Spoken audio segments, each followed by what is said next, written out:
Today's subject is Kamma.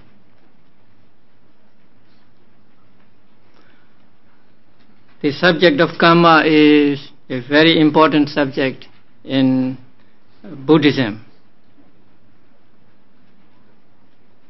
And in this manual,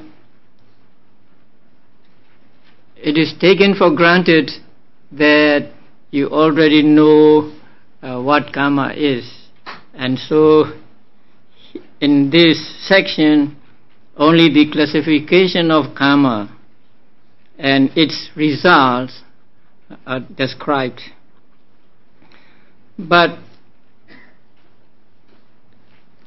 before we understand the classifications of Kamma, first we need to understand what Kamma is. The word Kamma is a Pali word. So literally it means an action or what is done.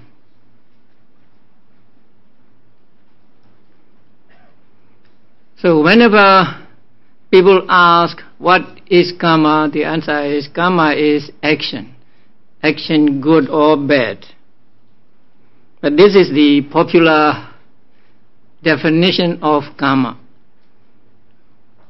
But in one discourse, Buddha said, it is volition amongst that I call Kamma. You can find that in the manual. So Buddha here said, it is volition that I call Kamma. That means volition is Kamma. So, technically speaking, Kamma is not necessarily the action, but the volition which arises in our mind when we do the Kamma. So, the Kamma is defined as something by the help of which we do the action. So in this definition, Kamma is like an instrument. When we want to do something, we need an instrument. So without that instrument, we cannot do it. Suppose we want to drive a nail into the wood, then we need a hammer. So in the same way, when we want to do something, we need this volition. Because if there is no volition, there will be no action at all. So, technically, what is Kamma? The answer is, volition is Kamma. Now, what is volition? Volition is a mental state or a cetasika. It is one of the 52 cetasikas taught in the second chapter.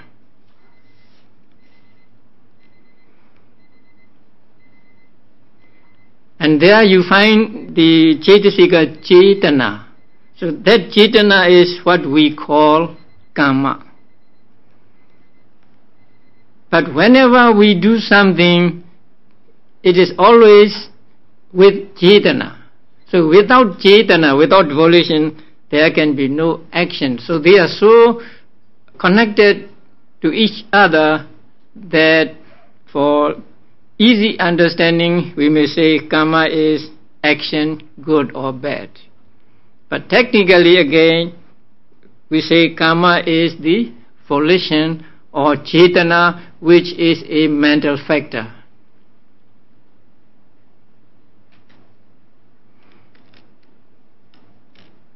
As a mental factor,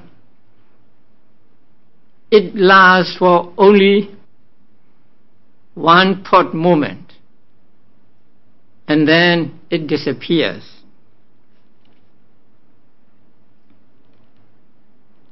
You may remember that cetana, the mental factor cetana, belongs to a group called universals. That means this group of Chaitasikas arise with every type of consciousness. So there are 7 of them, and Chaitana is one of them. So Chaitana is concomitant with every type of consciousness, whether we take consciousness to be 89 or 121.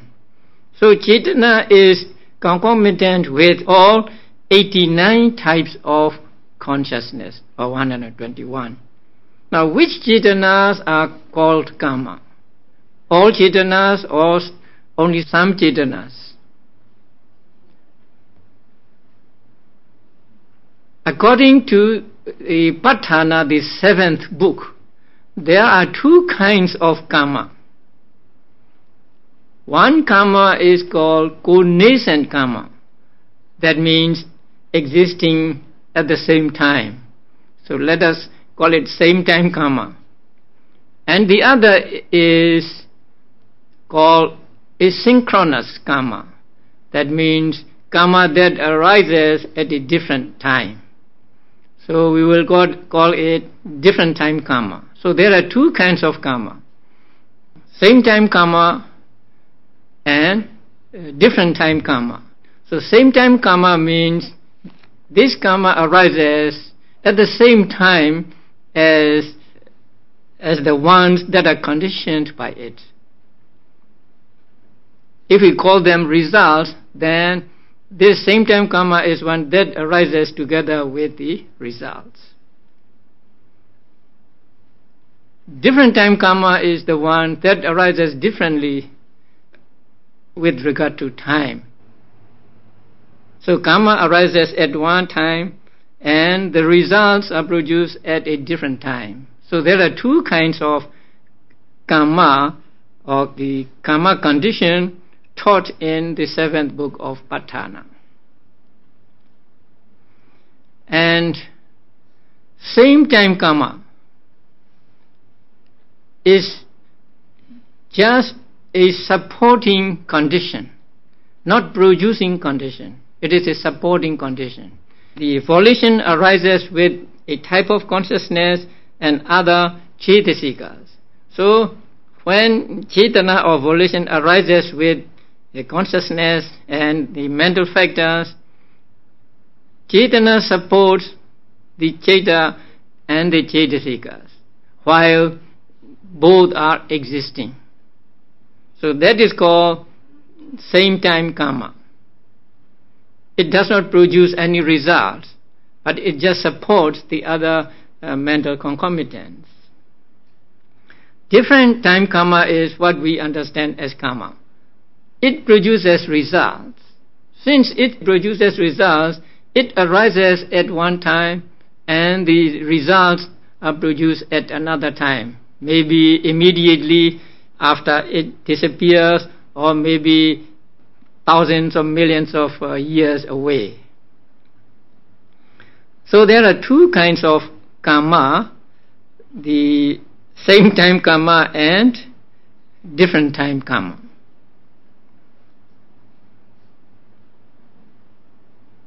What we are concerned with here is the different time Kamma, because this Kamma will have results. So we will talk about the results also. So here Kamma means that the different time Kamma.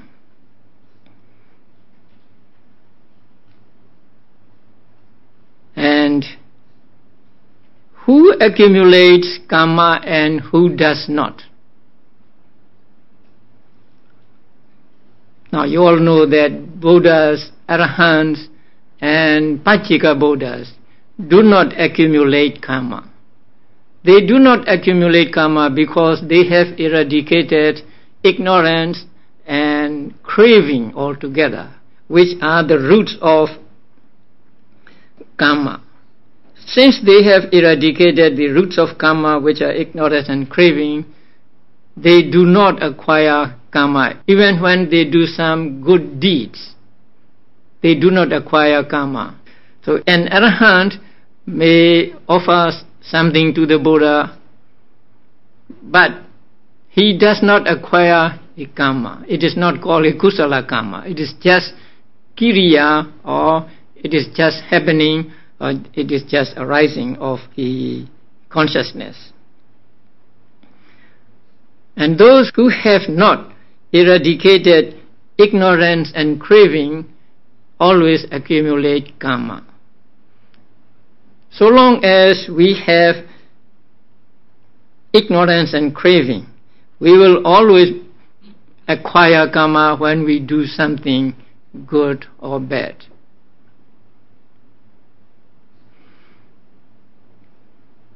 Now, you know that karma brings results. Karma gives results. Now, is it possible to escape the results of karma? Is it possible to escape the ripening of the karma? You do something good or bad, and can you escape from the results of that action, good or bad?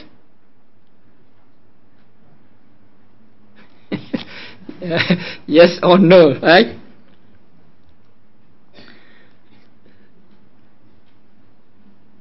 I think it is sometimes yes. Mostly we say it is impossible, right, to escape the ripening of karma. We do something good and we will get the good results, and we do something bad and we will get the bad results. But now think of the Venerable Angulimala. Now before he became a monk, before he became an arahant, he had killed thousands of people.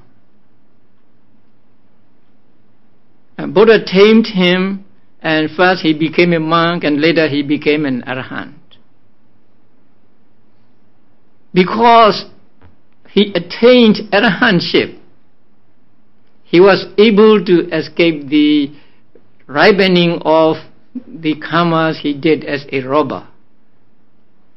If he were to get the result of the crimes of murder he committed, he would not have got out of this samsara for a long, long time.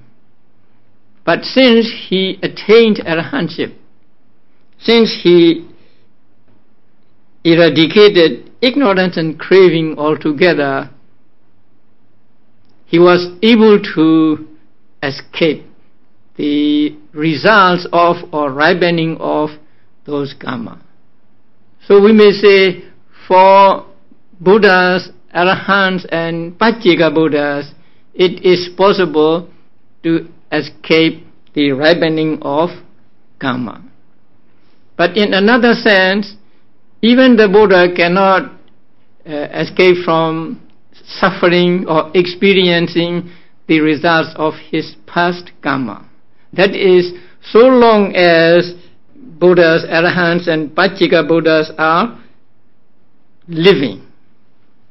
So as long as their psychophysical personality persists, they cannot escape.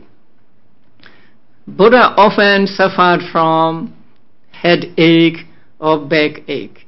That is because of his bad karma in the past. And Venerable Mahamoggallana was clubbed to death by 500 robbers. So he suffered the painful consequences of his deed he did in the past. So long as they are living, they cannot escape from the results of their past karma. But once they attain parinibbana, they are no longer in the samsara.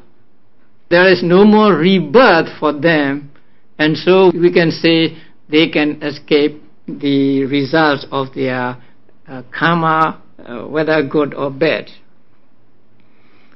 But normally speaking, it is impossible to escape the ripening of karma.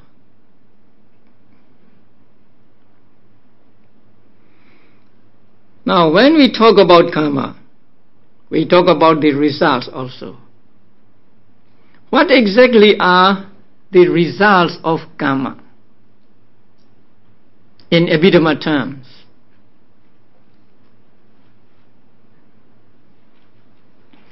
In Abhidhamma terms, the result are the resultant consciousness.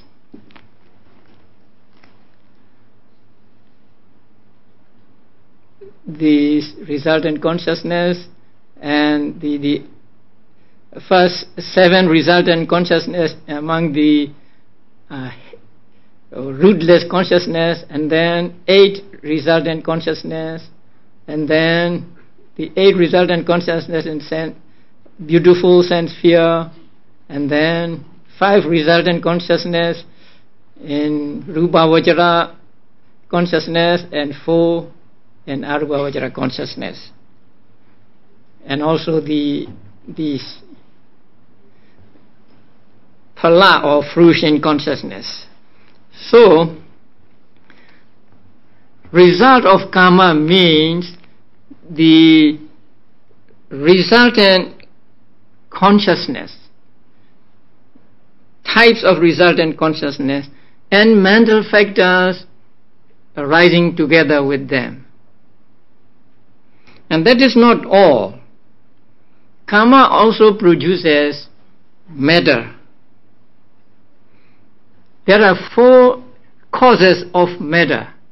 The first is karma, the second is mind or citta, and the third is temperature or climate, and the fourth is food. So karma can produce material properties. So when we say the result of karma, we mean these 3 things.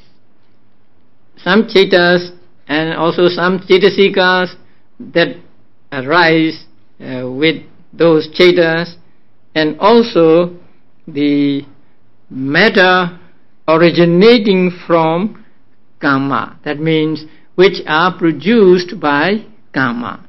So these 3 we call the result of karma. Now, at the moment of conception, at the moment of rebirth, what arises is the combination of these 3. Now, let us say a person takes rebirth as a human being. Rebirth means conception in the mother's womb. So, at the moment of conception, what arises is first one of the resultant consciousnesses, and then the cetasikas going along with it, and the material properties that are caused by karma. So what these material properties are, you will learn them in the 6th chapter. And also there are some things that are not directly caused by karma. So they are secondary results of karma, and they are also called the result of karma. Now, as a result of dana, a person gets a great amount of wealth, properties. Now, these wealth or properties are not directly caused by karma, because it is said that the material properties caused by karma belong to the living body only. So we do not find any material things caused by karma outside ourselves, outside living beings. But as a result of karma, people may get things, properties, wealth, and so on. So these are said to be caused by temperature which is conditioned by karma. So they are secondary results of karma. So they are also the result of karma. So result of karma includes not only the 3 but also this last one. So this last one is the material properties caused by temperature, which is conditioned by karma.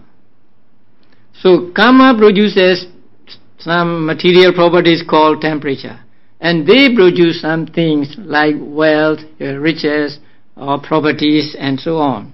So they are also the result of karma.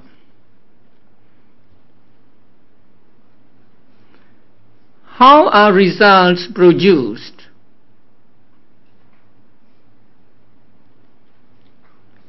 Now,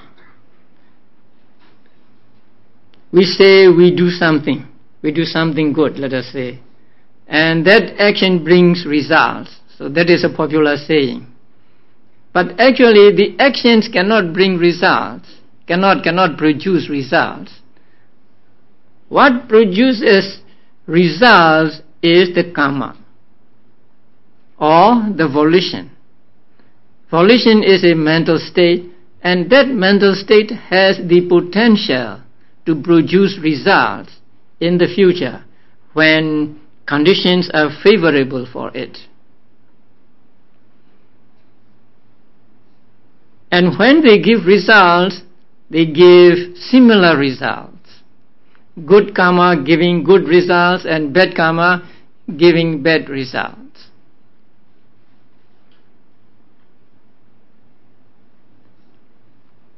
Mind is, or mental states are very powerful.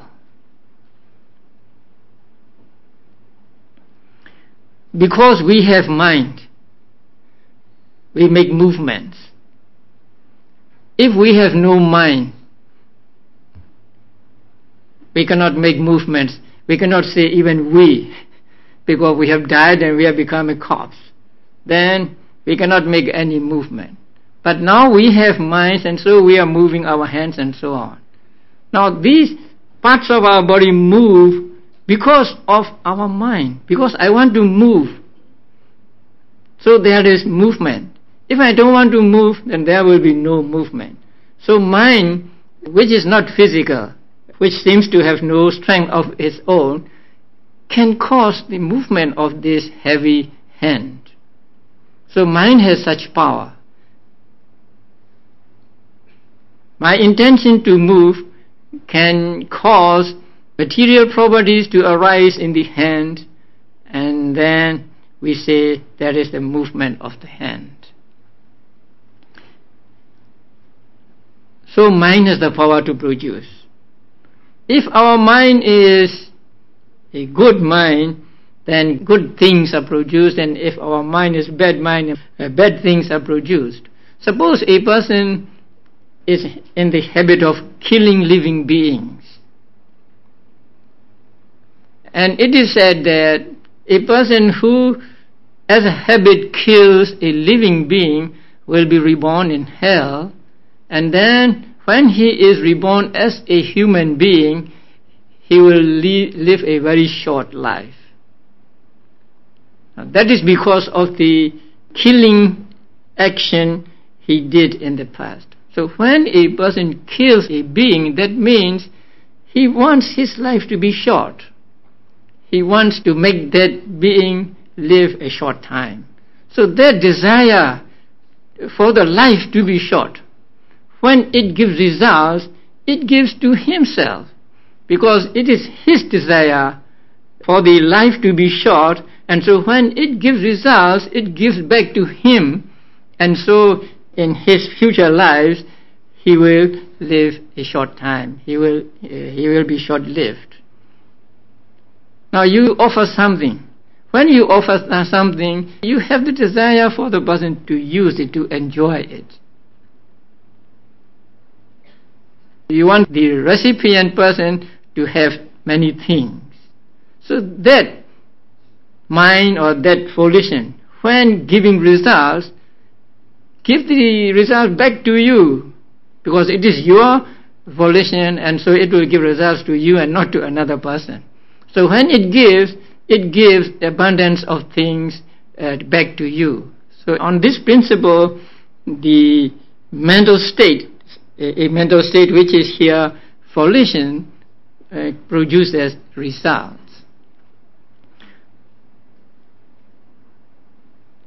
and the karma, which is volition or mental state, because it is a mental state, it arises and it disappears almost at that moment. It lasts for only one thought, brief moment. But unlike other mental states, when it disappears, it leaves the potential to give results in the continuity of beings. So, as a mental state, it is impermanent. As a mental state, it arises and it disappears. But other mental states just arise and disappear and leave nothing behind. But this particular mental state, which we call karma, the volition or the cetasika cetana, is different. Although it is a mental state, it is not like other mental states. It can leave the potential to give results in the continuity of beings. So, when the circumstances are favorable for it to produce results, the results are produced. So, karma has this power, this potential to give results. But it must get favorable conditions for it to give results. For good karma to give results, it needs good favorable conditions, and for bad karma to give results, it needs favorable bad conditions. So when they get the necessary conditions, then these karmas give results.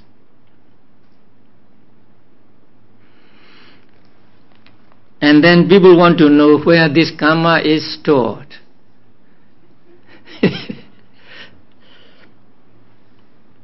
Once King Milinda asked such a question to Venerable Nagasena. He said, a bundle of mind and matter performs karmas.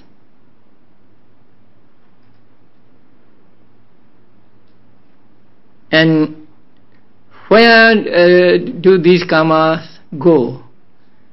Then the Venerable Nagasena said, it follows the being like a shadow that does not leave. Then the king asked, where do they exist? Where can we say they are? In this place or in that place? And Venerable Nagasena said, that cannot be stated.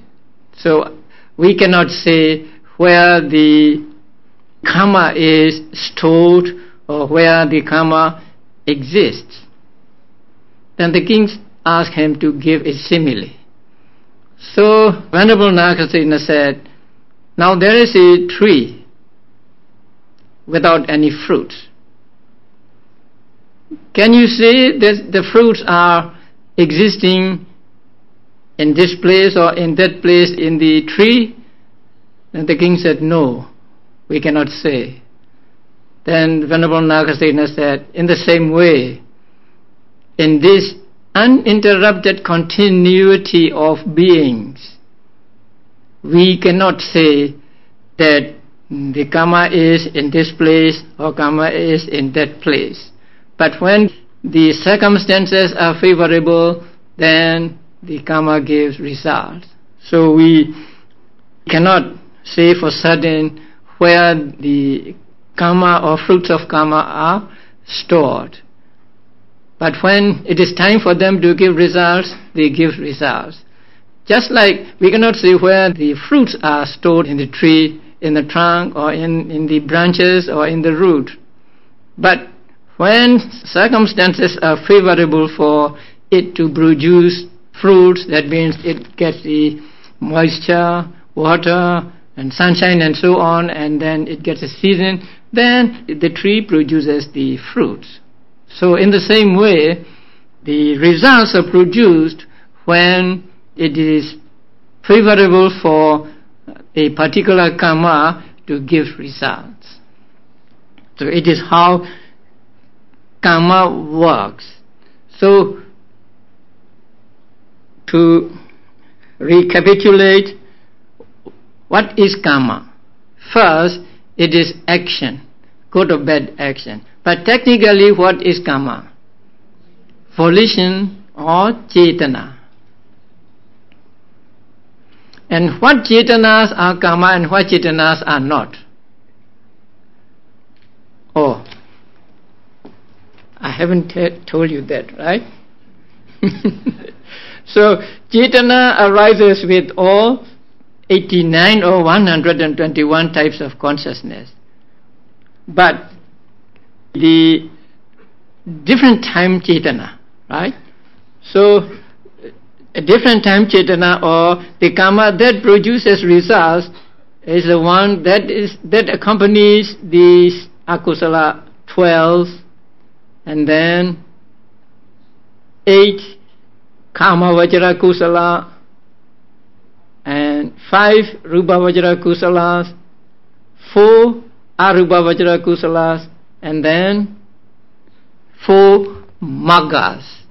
So cetana that accompanies akusala and kusala cetas is what we call different time karma, or the karma that produces result. Cetanas accompanying other types of consciousness, the resultant consciousness and the functional consciousness, are not called karma or not called different time karma. They are called same time karma. So they are conditions for the consciousness and mental factors they arise together with, but not as giving results, but as a support for the existing cetas and cetasikas. So only when cetana accompanies the unwholesome consciousness and wholesome consciousness do we call it a karma. Now, in the link, in the dependent origination, now there is a link between ignorance and karma formations, between avijja and sankharas. And in that dependent origination, in that chain of arising and disappearing, sankharas mean 29 cetanas. That means cetana accompanying the 12 akusala cetas, 8 kama vajra kusala cetas, and 5 rupa vajra kusala cetas, and 4 arupa vajra kusala cetas, and not the path consciousness or magga cetas. Because the doctrine of dependent origination is of the vata, or is of rebirth and death, and not getting out of it. So there, sankharas are described as the cetana that accompanies these 29 types of consciousness. But if we take the result producing in general, then we have to take the 4 magga cetas also. So 29 plus 4, we get 33. So the cetana accompanying these 33 cetas is what we call karma here. And the results of karma consist of chittas, cetasikas, and some rupas or material properties. And it is impossible to escape the fruition or ripening of karma. Only when one becomes a Buddha or a Pachika Buddha or an Arahant, and also attain Parinirvana, can one escape the ripening of karma, or can one get out of the range of ripening of karma? Otherwise, even the Buddhas, Pachika Buddhas and Arahants are not free from experiencing the consequences of their karma in the past, either good or bad. And karma as a mental factor has the potential to produce results. Although it disappears immediately after it arising, it can leave the potential to give results in the mental and physical continuity of beings. And when the circumstances are favorable, the results are produced. Now, again, there are two kinds of results we should understand. And that is result at the moment of rebirth and result during life. So there are two kinds of results. One result arises at the moment of relinking or rebirth. We call the rebirth result. And the other kind of result is that arises during life. So during life means immediately after rebirth until death comes. So there are two kinds of result. One, a rebirth result, and the other, what shall we call it? Lifetime result. So there are two kinds of result. Now, a karma may give rebirth result, and then a person is reborn as a human being, or reborn as a deva, or reborn as an animal. But during his life also, he will get the results of his past karma. But the results a person gets during life is not as drastic as the one he gets at the moment of patisandhi or rebirth. Because the rebirth result is, say you are reborn as a human being, or you are reborn as a deva. The result during life is, when you are a human being, you may get good things you like, you may enjoy your life and so on. So that is called the lifetime result. So there are two kinds of results whenever we talk about the karma and its results. So result at birth or rebirth, and result during life.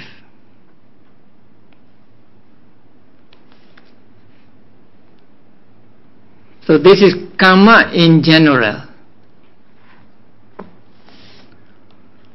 And in the manual, the classifications of karma are given. So there are 4 classifications of karma treated in the manual, and they are, you find them on page 201. So they are by way of function. That is the first classification. And the second is by order of ripening. That means by order of giving results. And number 3 is by time of ripening, by time of giving results. And 4, by place of ripening, by place of giving results. So these 4 classifications are given in the manual, but for the first 3, the manual doesn't give much detail. But for the last one, by place of ripening, it gives some detail. Now that is because the first 3 classifications are classifications according to Suttanta method. So Suttanta method is not as accurate as Abhidhamma method, and so different teachers have different opinions about this. But the last one is according to Abhidhamma method. And so, since this book is a book on Abhidhamma, and the last one is treated in some detail. So by way of function, there are 4 kinds of karma. The first one is productive karma. The second, supportive karma. And the third, obstructive karma. And the fourth, destructive karma. So producing, supporting, obstructing, and destroying is the function. So their function, the function of one karma is to produce, and the function of another karma is to support, and yet another is to obstruct, and the last one is to destroy. So according to the functions they perform, karma are divided into 4. So the first one is called in Pali, or you can see the Pali word in the book, Janaka karma. So Janaka means producing. And the second one is called Upattambaka, supporting. And the third one is called Upapilaka, obstructive karma. Upapilaka means bullying or something. And the fourth is called Upaghataka. Upaghataka means approaching and hitting, approaching and killing. So it is a destructive karma. So productive karma is, let us read the explanation given in the manual. Productive karma is wholesome or unwholesome volition. So these karmas are both wholesome and unwholesome. Sometimes it is wholesome and sometimes it is unwholesome. So productive karma can be wholesome karma or unwholesome karma. So productive karma is wholesome or unwholesome volition which produces resultant mental states and karma-born materiality. So here also we must add one more, the secondary result of karma. Both at the moment of rebirth linking and during the course of existence. So this karma, productive karma, will give results at both rebirth linking, at the moment of rebirth, and also during life, during the course of existence. At the moment of conception, productive karma generates the relinking consciousness. So at the moment of conception, at the moment of rebirth, it produces relinking consciousness. So relinking consciousness belongs to what type? Kusala or akusala or vipaka or kiriya. Relinking consciousness belongs to vipaka type, not resultant consciousness. So it produces the rebirth linking consciousness and the karma-born types of materiality. For example, for human beings, the group of 10 material properties headed by body, headed by sex, and headed by heart. So it is said that 30 kinds of material property are produced at the moment of rebirth for human beings and also for animals and so on. So the karma-born types of materiality constituting the physical body of the new being. Now it is the result at the moment of relinking, at the moment of rebirth. And then during the course of existence, that means after that moment, after the moment of rebirth, it produces other resultant chittas and the continuities of karma-born materiality. So during life also, karma produces resultant chittas and karma-born rupas or karma-born materiality. such as the sense faculties. Eyes will be produced not right at the moment of relinking. They are produced sometime later. Now we will study them in the 6th chapter. Sexual determination.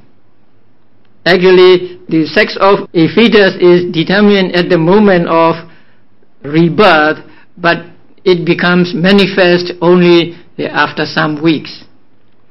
And the heartbeat. So the heartbeat arises at the same moment as relinking.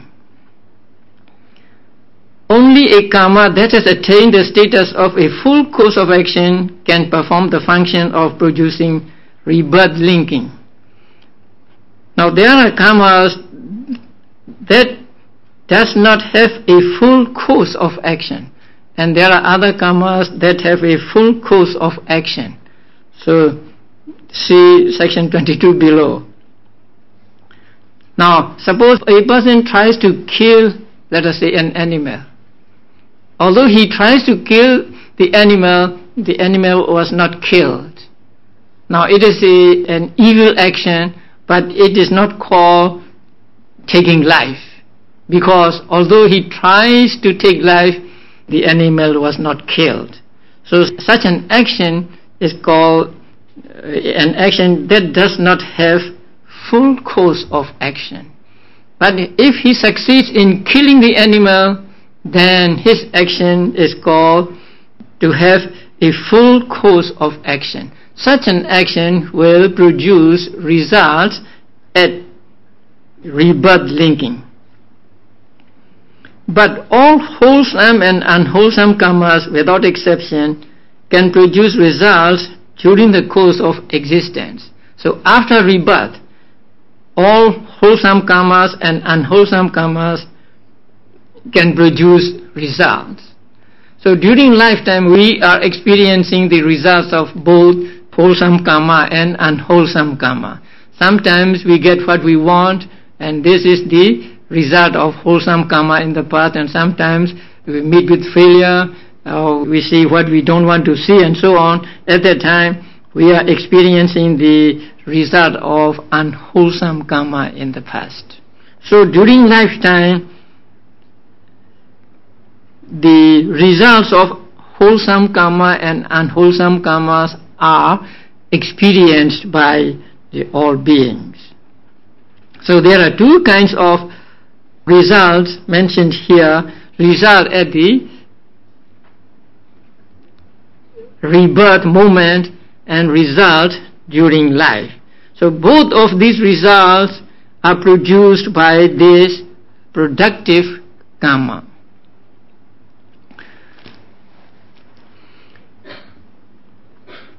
This karma is translated in some books as reproductive karma. I also used reproductive karma for some time. And then one of my students, she is an American, told me that the word reproductive is not so good, because it is reproducing same kind, a father and mother reproducing a child and so on. So I changed to productive karma, and luckily Bhikkhu Bodhi has also used this word, productive karma. So productive karma is the one that produces result by itself, that does not support other karma, that does not obstruct other karma, that does not destroy other karma, but that produces result. And the result it produces are at the moment of patisandhi or relinking, as well as during life. So we had a store of this productive karma, and so we are experiencing the result of this productive karma during life, and also when you are reborn as human beings, we experience the result of this productive karma.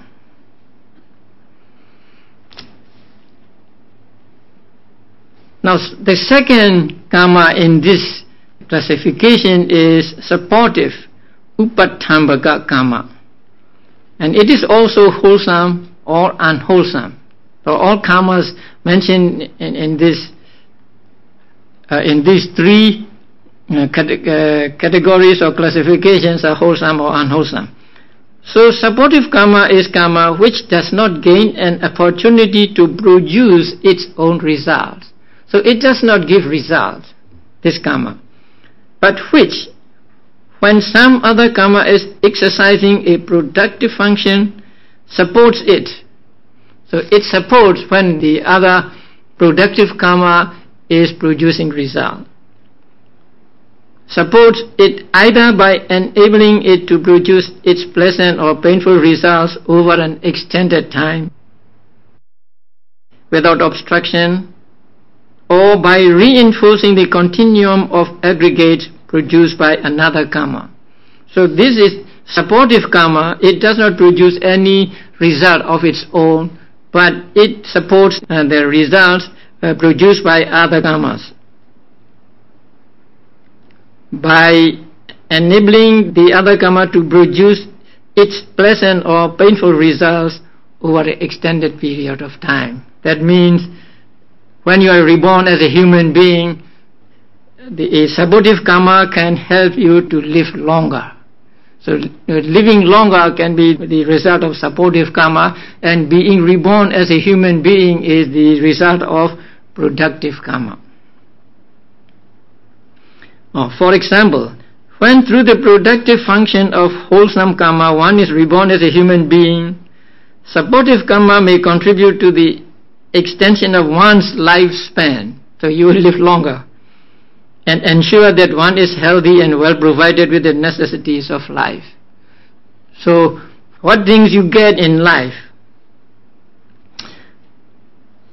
are the ones produced by the productive karma but supported by this karma, the supportive karma. When an unwholesome karma has exercised its productive function by causing a painful disease, so sometimes people have disease, so this painful disease is caused by the productive karma. When it is produced, other unwholesome karma may support it by preventing medicines from working effectively, so you suffer more, thereby prolonging the disease. So sometimes medicines don't work. So you cannot always blame the medical profession. You cannot always blame the producers of the medicine. Sometimes it is your karma that is preventing you from being healed. When a being has been reborn as an animal through the productive force of unwholesome karma, so to be reborn as an animal is the result of akusala karma. So because of akusala karma, beings are reborn as animals. Supportive karma may facilitate their ripening of more unwholesome karma because the unwholesome karma supports the unwholesome karma, and when the unwholesome karma supports unwholesome karma, you get the painful results. So productive or painful results, and may also lead to an extension of the lifespan. So you would, I don't want to say you.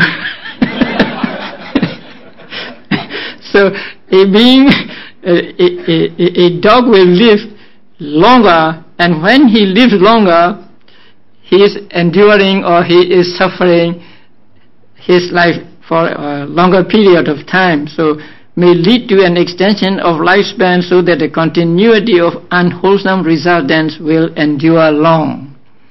So these are the workings of karmas. Now, one karma produces and the other karma supports. So when good karma supports another good karma, we get good results, more prolonged results. And when bad karma supports the bad karma, we get more of the bad results. So these are all produced by karma and also supported by karma. Now, in anticipation of the thought process at death, we must understand that the jhanas in the death thought process, or the karma or the cetana that arises with the jhanas in the thought process of death, are supportive karma. Now please note this, because we'll have to explain it when we reach the death and rebirth thought process. So in the death and rebirth thought process, there are jhanas. The jhanas means there are kusala or akusala. And these jhanas are accompanied by cetana or karma. So the karma during those moments, there are 5. The karma during those moments is supportive karma, not productive karma. They support the karma that is going to give the rebirth result. So they are not productive karma, but they are supportive karma. So we'll have to refer to this when we reach the death, rebirth thought process at the end of the 5th chapter. So the first is the productive karma, which produces results, and the second is supportive karma, which supports the karma that has already given results. Okay, we'll have a break now.